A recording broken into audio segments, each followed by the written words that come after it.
Hi, how you guys doing? I don't know how much you know about religion, but it always plays a significant role in ruling, especially in ancient China.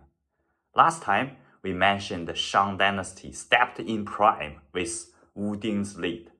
This time, we will concentrate on how to consolidate rule.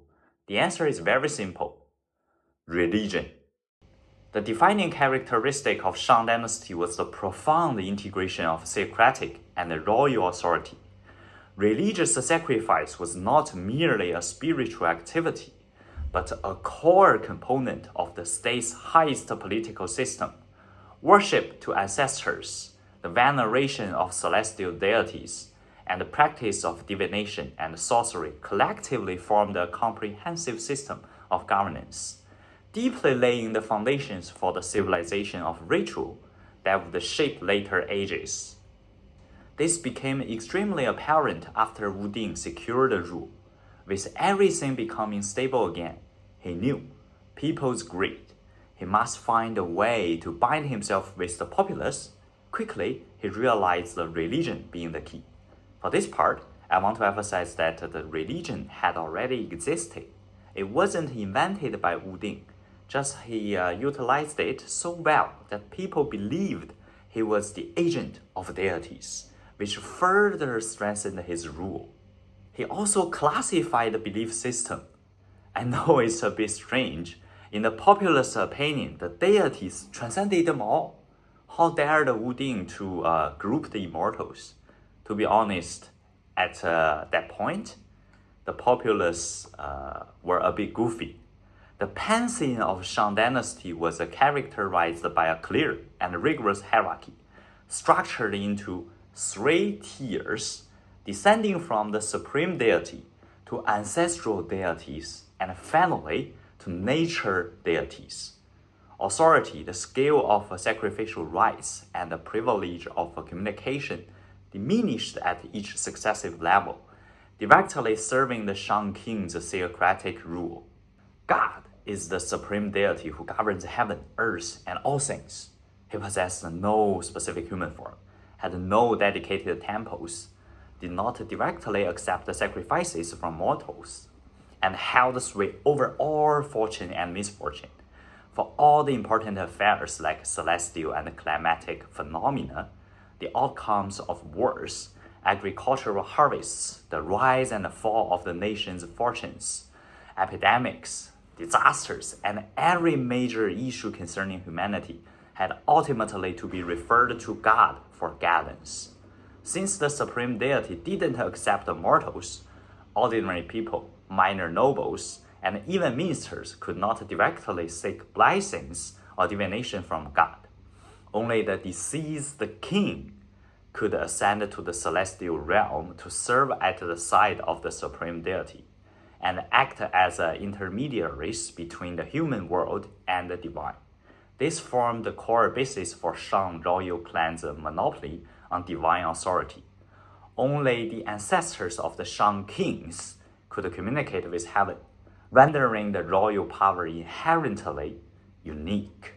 For the deities in the second tier, they were the most prominent and frequently worshipped deities in Shang Dynasty, categorized into pre-dynastic lords and royal ancestors. They held a status second only to the supreme deity and served as the sole bridge for communicating with him. The pre-dynastic lords were the ancient progenitors of Shang clan prior to the establishment of Shang Dynasty. Their role was to safeguard the foundations of Shang clan and oversee the tribe's fundamental fortunes and misfortunes. No need to say too much. Royal ancestors were the deceased kings and their consorts in Shang Dynasty. Together, they could convey Shang king's petitions to the supreme deity. They also had power to bestow bountiful harvests, peace, and victory, or to inflict disease, war, and famine. A lot of functions. Finally, they granted protection solely to the direct descendants of Shang royal lineage. Occupying the lowest rank and overseeing only minor localized matters, the nature deities lacked access to God and could only deal with the trivial day-to-day affairs. Sometimes, The loyal ministers would be sorted in this level after they passed away. This hierarchical order of deities was transformed by Western Zhou into a system comprising heaven, ancestors, myriad deities, laying the foundation for the official sacrificial system of ancient China. Sacrificial rites and divination were not mere folk superstitions. They were affairs of state that the imperial court was required to conduct regularly. These rituals followed fixed schedules, procedures, and standards for sacrificial offerings, and were presided over by the royal house. Divination was performed for every major matter concerning the safety and stability of the dynasty. All government decrees and actions required divine permission before implementation, effectively using divine authority to endorse royal decisions. What's more, Shang Dynasty established a rigorous system of cyclical ancestral sacrifices, in which past kings and queens were honored in a fixed rotating sequence. These rituals were governed by strict hierarchies. The number of sacrificial victims, including cattle, sheep, and even humans, the nature of the music and the dance, and the specifications of the ritual vessels all served to distinguish status. Only the Shang king was authorized to preside over the highest ranking ceremonies. This frequent ritual activity constantly reinforced a fundamental logic. The Shang king was the sole intermediary between the ancestors and the supreme deity, and therefore the realm could only be ruled by the Shang royal lineage. Now we have known the system of Shang Dynasty's religion. Let's focus on the political structure. During Shang Dynasty, theocratic, royal, and sacrificial powers were completely unified. There was no independent religious class standing above the monarch. Shang king was the national supreme priest. He held supreme authority over sacrificial rites and divination. Officials specializing in divination served merely as assistants, possessing only the authority to record and execute procedures. The ultimate power to interpret omens and issue state decrees rested with the Shang king. The imperial court also appointed specialized religious officials who held official rank, received salaries, and were subject to the king's commands.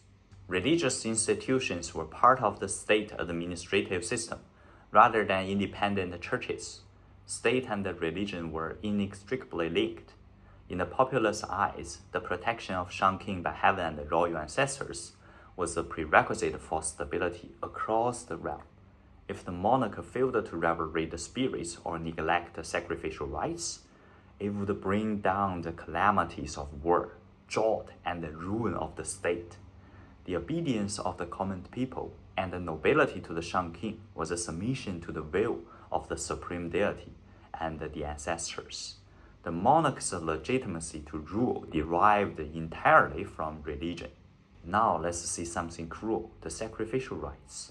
Shang Dynasty frequently employed human sacrifices and animal sacrifices in rituals, a practice that reflected the integration of state and religion. Large numbers of prisoners of war from other ethnic groups captured during military campaigns were sacrificed to ancestral spirits and the supreme deity. On one hand, it demonstrated loyalty to the deities. On the other hand, it served a political function by showcasing Shang Dynasty's military might and divine authority to domestic nobles and vassal states across the realm, thereby consolidating its hegemonic rule. Shang Dynasty marked the pinnacle of theocratic politics in Chinese history. It centered on a fully developed system of ancestor worship and a supreme deity known as Shangdi, while institutionalizing routine divination and periodic sacrificial rites as state practices, thereby achieving a fusion of shamanism, kingship, and governance. By monopolizing the power to communicate with the divine, Shang kings transformed the religious belief into absolute royal authority. This integrated political religious system directly gave rise to the ritual and musical institutions of the Western Zhou and shaped the civilization of ancient China, a civilization defined by the clan-based social order, sacrificial rites, and the political ideology of the mandate of heaven. Okay, thank you for your time. If you are interested, please stay tuned and see you next time.